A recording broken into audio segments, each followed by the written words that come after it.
Hey, what's up, everyone? Welcome to Tuck Notes. Just going over some news right now regarding Tesla and the overall market.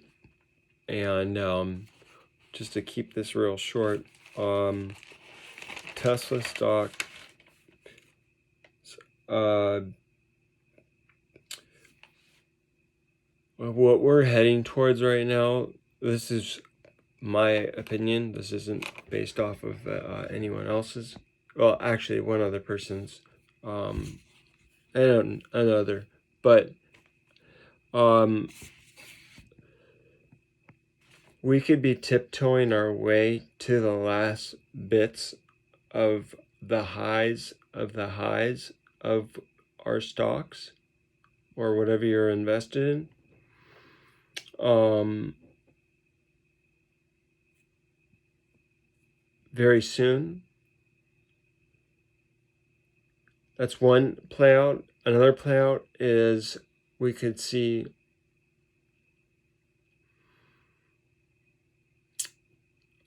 there is basically we're in a balloon bubble, like an acid bubble that's been floating slowly up and up and up. And investors are wondering, is this bubble going to pop or is it going to keep going up? And so far, it looks like there's a little bit more of a trail left for this thing to go up. And after that, it's just going to be, the volume will be so low of people because they're too scared that it could go pop and collapse down. Or it could go up and pop up and, shoot out and, rain upon us. But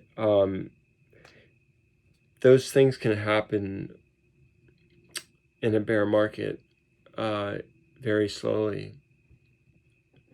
Sometimes sooner than slower. But I do think that some of the numbers that I can give you right now for Tesla tomorrow, that you could buy it at, and people are wondering, did we hit the lows of Tesla or have we not?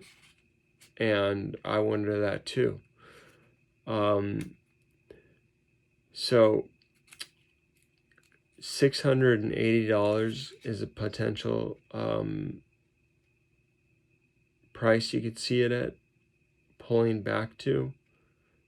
Maybe Tesla springs in the morning from good news, goes to 750 or something like that, and then turns around and goes and works its way down from 750 down to 700 to 780. Or we could see it starting at $699 and going one way or the other.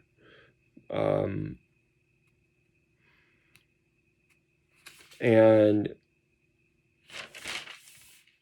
yeah, basically another thing is I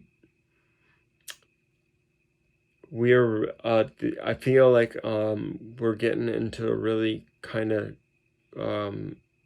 dicey a time right now. If you own stock and you're holding on to it, it's probably not, unless you have some strategy. Long-term holds are not really the best recommendations unless they're like a short long-term. It's more of like, what can you get out of the day or week. Anyways, I hope this video was somewhat helpful. If you want to go to Chamath Math, if you know that name, he's a big investor, philanthropist, and he has a YouTube channel, and he explains the inflation, deflation situation that happened in 2020 and went into all the way now, and what could happen in the future. So check it out. Just type in his name, and find the soonest video that pops up that's related to inflation, deflation, and he goes into it and explains it very well and easy to understand. So I'll talk to you guys tomorrow. Stay tight, hold tight if you're holding, and good luck, and thank you for watching these videos. I really appreciate it. Have a good night. If you like this video, you can subscribe or push the like button, or don't do any of that. All right, bye.